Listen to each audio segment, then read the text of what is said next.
Catherine Goodhue with Children's Hospital of Los Angeles, California. And Catherine will be presenting on emergency preparedness for individuals requiring TPN. Hello, Catherine. Wonderful to join us.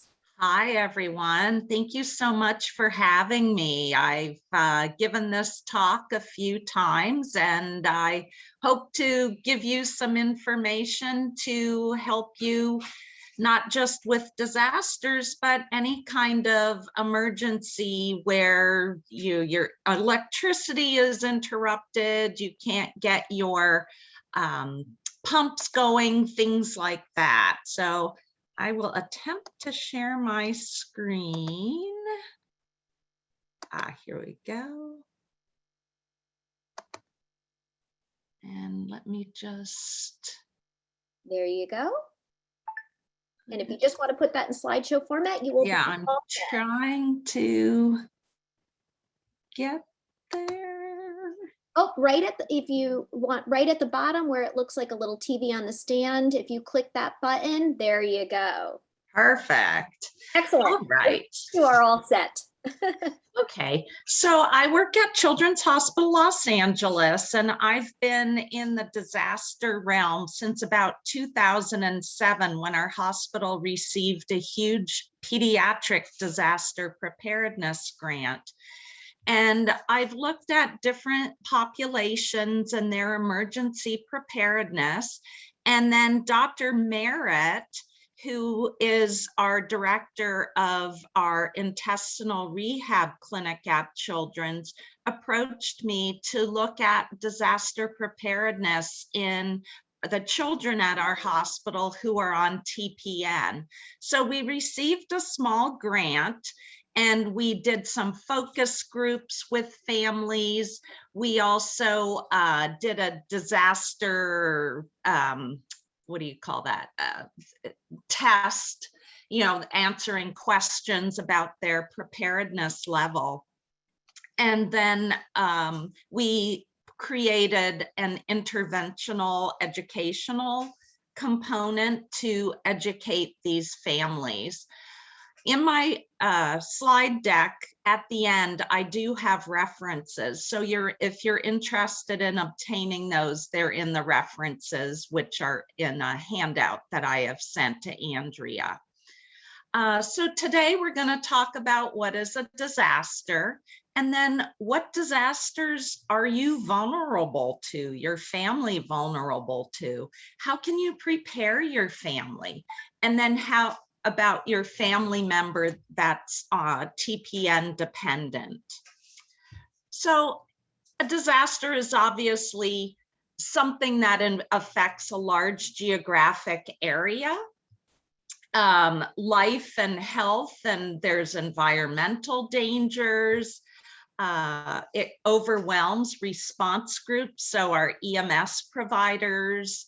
It can cause loss of power. We live in California, loss of roads. Back in 1993 or 4, we had an earthquake that one of our freeways collapsed, and same within Oakland, California, one of their bridges collapsed. Utilities are damaged. There's a whole host of things.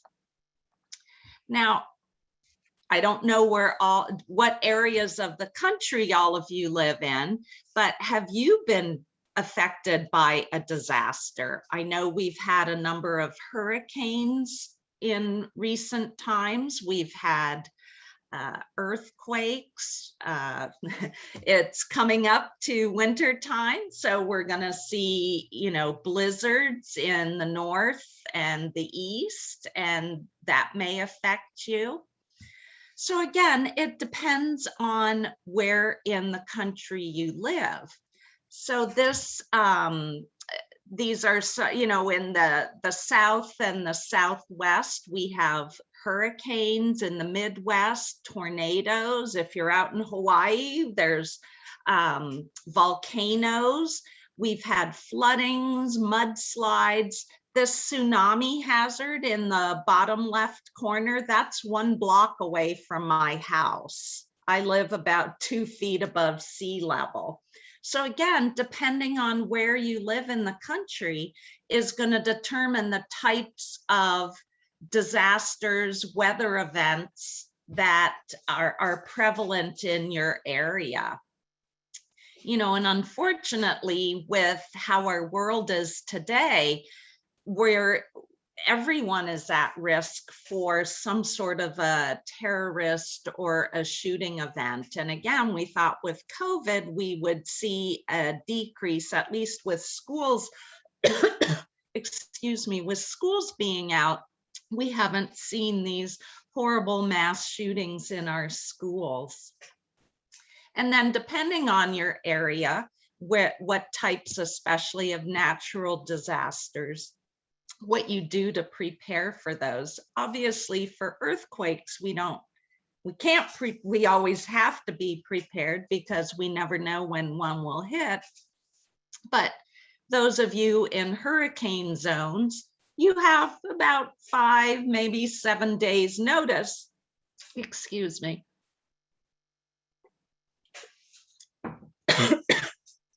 that a hurricane is coming, and that gives you time to prepare. All right, so what makes us vulnerable in the event of a disaster or an emergency situation? Well, it could be you don't have any supplies at home, be that general emergency supplies or supplies for your TPN, your line, your, batteries, if the supply chain for your TPN delivery. A lot of times we don't know what's going on or what to do. I have a hand crank radio. I have some hand crank flashlights because we need to know. Your cell phones, well, yes, cell phones are great, but remember, if we have an interruption in electricity and you forgot to charge your phone overnight, or you have very little gasoline in your gas tank in your car, you become very vulnerable. If you haven't discussed with your family, especially if you have children, elderly parents, relatives living with you, and you haven't kind of come together to formulate a disaster plan. Again, with phone interruptions, cell towers can go down, and if there's a huge wildfire, if there's an earthquake, those types of things. So our cell phone service may get interrupted and we can't speak to our loved ones. And I know I got rid of my landline about 6 years ago. So if the cell towers are out, I don't have a landline to, pick up and try to get in touch with my loved ones. We may lack a fresh supply of water. And then again, the biggest one, I think, is the lack of electricity if we have things like that. So these are different things that make us vulnerable in the event of a disaster or emergency.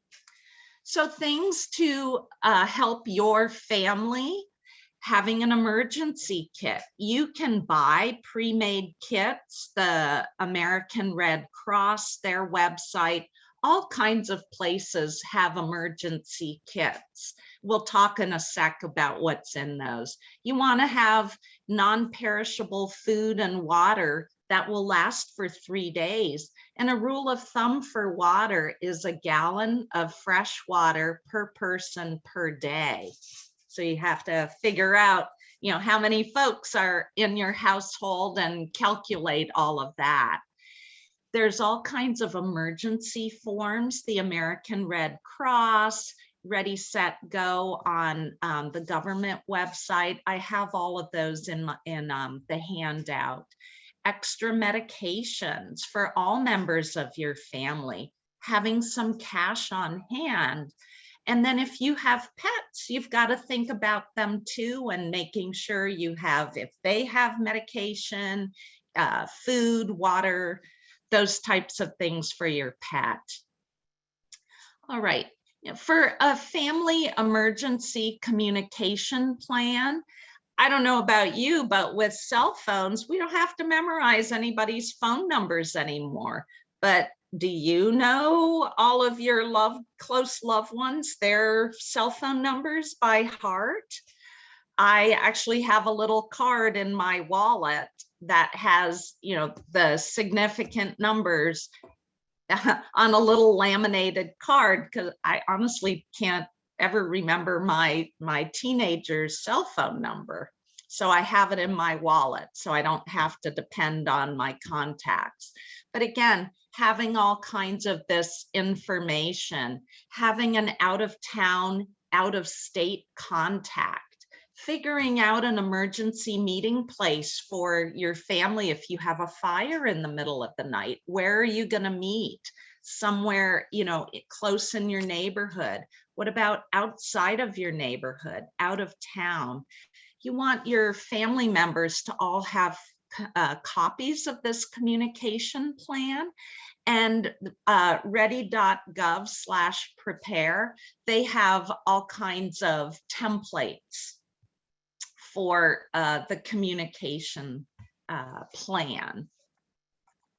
So again, looking at all kinds of disaster supplies, non-perishable food, you may need to keep a checklist, especially if you have food, even our canned food does have expiration dates on it.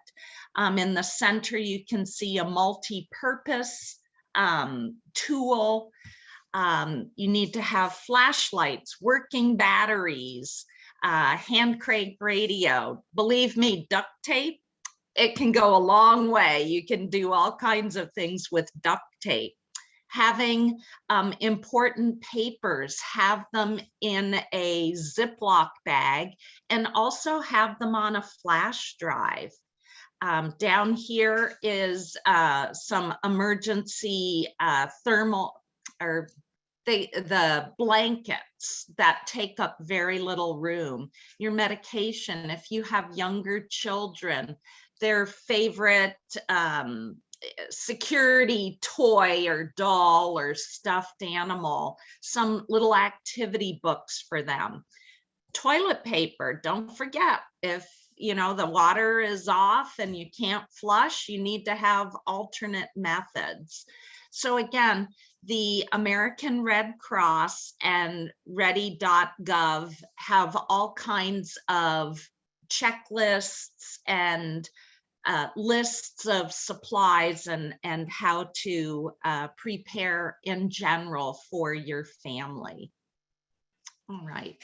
And those with technology dependency, how complex is the care you need? I know at the hospital, we have children that are dependent on ventilators. So when we were looking at disaster preparedness, I actually talked to their care team nurse. I was like, well, what do you tell your ventilator dependent families? Like if there's an earthquake or we lose electricity, what do you tell them to do? And she said, we tell them to go to the nearest fire station. And I was thinking to myself, oh my, I wonder if the local fire departments need this or know about this, because in my mind, all of our fire department personnel are going to be out trying to deal with, this major disaster. So again, I wasn't quite sure if that was a very good plan for these families. Again, we need to be somewhat self-sufficient. Which brings us to, how can we have preparedness for our family member that's TPN dependent? So I'm sure most of you have seen the emergency information form, and this form gives, you may not be able to get to your care, your typical or usual care facility. I know at Children's, a lot of our families live a great distance away. They may not be able to come to us if there's a problem. So the emergency information form has general information about the family member who's dependent on TPN. why they're dependent, what types of, what are the ingredients for their TPN, what about, growth, what's the rate, are there alternatives in case wherever you show up, they can't reproduce the TPN that you need? Is it okay for you to be on D10? Figuring out a secondary source of electricity. So I know on the East Coast with hurricanes and in the South, a lot of people do purchase generators. But again, not all of families can afford such a thing. They, probably $300, $500 for a generator. And it's not just the purchase of the generator. It runs on gasoline. Storing gasoline degrades, it breaks down over time. For generators, you also need to have oil, specific generator oil to keep that working. So again, it may not be your best choice, but it certainly doesn't hurt to have one. Ensuring the power company is aware that you have medical equipment, that's a necessity. Having additional line care supplies. As I mentioned earlier, possible alternate IV solutions, as these can be stored at room temperature. Again, they do have expiration dates, so having a checklist so that you know when your different supplies expire. So these are some different things that you can do to help with your family member that's TPN dependent. Making sure your car, once you hit the halfway, making sure the car is tanked up, because you can use the car battery to support electrical devices. You do need to get jump cables that will do that. You can run low powered, low voltage need electrical equipment through the cigarette lighter or, the 12 volt thing in your vehicle. But again, if you do run your car, make sure if you have your garage door, you need to run it with the garage door open, because all the carbon monoxide and things from the car exhaust can be a problem. So you do want to run a car not in a closed area. So these are the types of things that you want to do to help prepare your TPN family member. So again, we deal a lot with children, obviously at Children's Hospital. So for us, when we talk to children, some of these, for your own child, and, maybe they're going to be at the daycare center when things go bad, or they're stuck at school for 24 hours in a blizzard. And again, as adults, we need to be open and honest, and we need to reassure them. We can't always have, especially with a major disaster, and we do have electricity, having that constant TV feed, the news feed, because again, younger children don't understand time, that this happened, 6 hours ago. They think this is continually happening. How are they coping? Again, younger children, you may see regression. So they stop, maybe they were toilet trained and now they're wetting the bed. We saw that a lot with Hurricane Katrina, when some children got separated from their families for 6 months. This can be very traumatic for a child. We don't need to give them detailed explanations, but just simple explanations. And, we are going to keep you safe. Asking open-ended questions. How are you feeling today? That type of thing. And one thing, at least as healthcare providers, we try not to use the words, well, at least, your dog didn't die, he only ran away, or, things like that. So again, being aware, especially if you have children that you're dealing with. All right. Roadblocks to success. Again, I sort of mentioned the cost of supplies, the cost of the generator. I know for our TPN population, we would send letters to their insurance companies to request additional supplies, for disaster preparedness. The emergency information form, again, for kids, because they're growing, their TPN needs change over time based on their weight and things like that. And so trying to keep that updated, that can be a problem. So again, with power companies, again, everybody's on a grid. It's not like the power company comes over to your house and flips a switch. And so I actually contacted our Department of Water and Power here in Los Angeles, and explaining the situation, and do they have a list of that we can put our TPN families on. And they're like, well, we don't really have a list for that. We do put names on a list, but that list is simply, we won't turn your electricity off if you are delinquent in your electricity bills. So again, that may vary depending on the area you live in, what your power company can do for you. So again, it's a good idea to contact them directly and speak with the power company. We have electricity, medical equipment requiring electricity. We need to work together.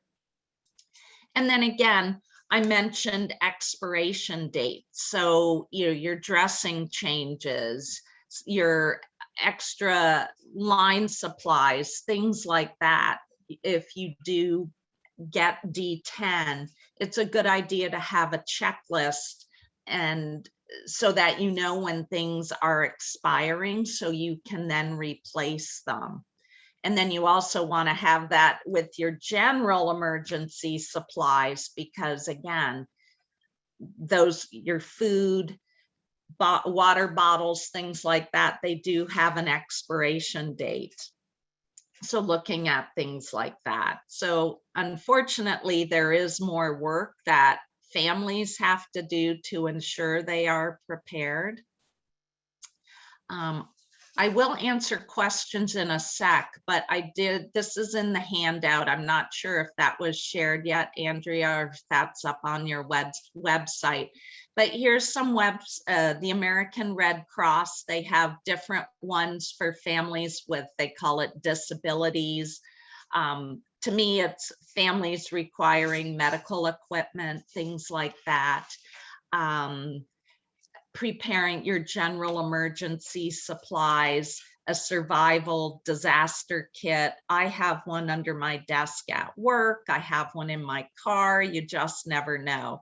The Oley Foundation also has a lot of emergency preparedness information, so that's a wonderful resource for you. I mentioned ready.gov, how to make a plan. They have a fillable, the second one under Department of Homeland Security has a fillable family communication plan that you can download and then print out copies. As a nurse practitioner, I'm a member of the National Association of Pediatric Nurse Practitioners, and we have a special interest group for children in disasters. So we have a lot of resources on that website also. And then I mentioned the emergency information form. That's also available at this website. You can download it and then take it to the physician or clinical care provider who deals with your TPN. And then I just had a few resources or references in here. This toolkit that we developed for families with TPN.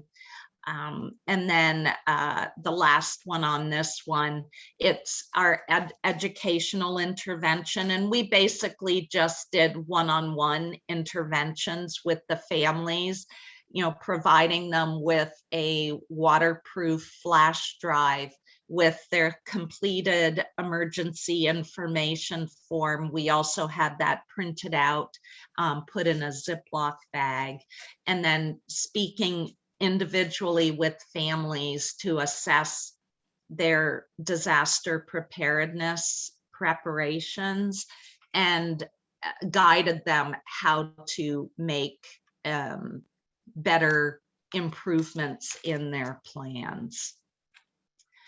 That is all the information I have. I'm happy to answer questions. Wonderful. Thanks, Catherine. It was great. There's so much to think of when it comes to disaster preparedness. Yes. It is a lot of information, and we will be putting that information that you gave me, your slides, up on our website so people can check that out there. If anyone has any questions for Catherine, if you want to put them in the Q&A function, we are happy to have Catherine answer those for you. And I see Brent said they use their RV as their 72-hour kit. That's fantastic. Yeah. There are a lot of great tips going through the chat now. I know one of the attendees mentioned boiling water for drinking and washing hands. So calculating that in when you're calculating what drinking water you should have as well. That was a fabulous tip too. And are there any questions anyone has for Catherine? Yeah, I mean, you guys, you've experienced all of this. And so, all these tips you all are providing to your fellow families and fellow folks who are on TPN and have these issues, especially those of you who have been in disasters. That's always very helpful. Learning from each other, what works and what doesn't work. And Catherine, would you recommend if someone on TPN was having problems during an emergency situation, would you recommend them heading to the hospital? Because I know hospitals have generators, or what is your thought on that for a meeting? Yeah, wherever you can get the electricity. I know after the tsunami and the nuclear disaster in Japan, they published a lot of data following that disaster. And it was something like 70% of the children that were admitted to the hospitals, it was because of lack of electricity. So again, and a lot of times people bring up their solar panels, if those people who have solar panels, being able to store that electricity. Well, it's a great idea, but you need to have special storage batteries, which cost a lot of money. So, not everybody has those financial resources. So, and then here, earthquakes, sometimes the roads are impassable, trees down, what have you. And so trying to get to somewhere where there's electricity can be an issue. So having, some sense of how I can be self-sufficient at home for some period of time is in your best interest. Mm-hmm, mm-hmm. What if a patient loses power and their TPN infusion stops suddenly? What should they do? What should their first step be? Well, a lot of time, in the olden days, we would do drip calculations and, having the IV bags high up, and, all of that would have to be calculated. And depending on the type of line you have, there's a lot of pressure in, central lines and things like that. So that's a really good question. And you may, need to speak with your clinician on how best to overcome that issue. Mhm, mhm. These I know that generators are expensive, but there's smaller battery packs that you can buy at, Walmart's or, Home Depot or things. Do you recommend families keep something like that?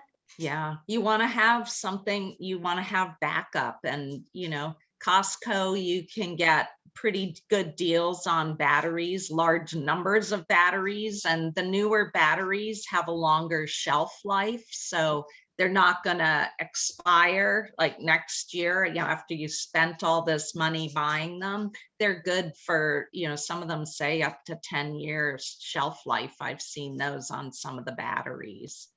Mhm. Let's see, do we have another question here or a thought? Um, we have here in Southwest Florida, the EMS in your local assign people with special needs, IV, feeding pumps, etc., a location in case of emergency. Hurricanes most down here. I wonder if other states have that, but I always have batteries for my pumps and gravity tubing for both feeding and infusion. That's a great thing to check out in your area. Absolutely. Mhm, Absolutely. mhm. And Ex- someone else keeps supplies in their car, the IV supplies, that's not a bad idea. Keeping things at a family or, friend member's house is, another, alternative. mhm, So again, I think just having the awareness, mhm. should start you thinking. September is disaster preparedness month. So I know there's a lot of public service announcements in September. So again, just for those of you who haven't really thought of this, hopefully now you're starting to think about it. So if something happens, then you'll be better prepared. Excellent.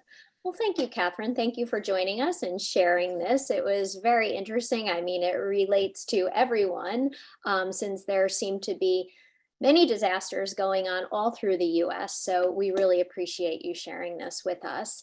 You're so welcome. Thank you for having me. Yes, our pleasure. With that,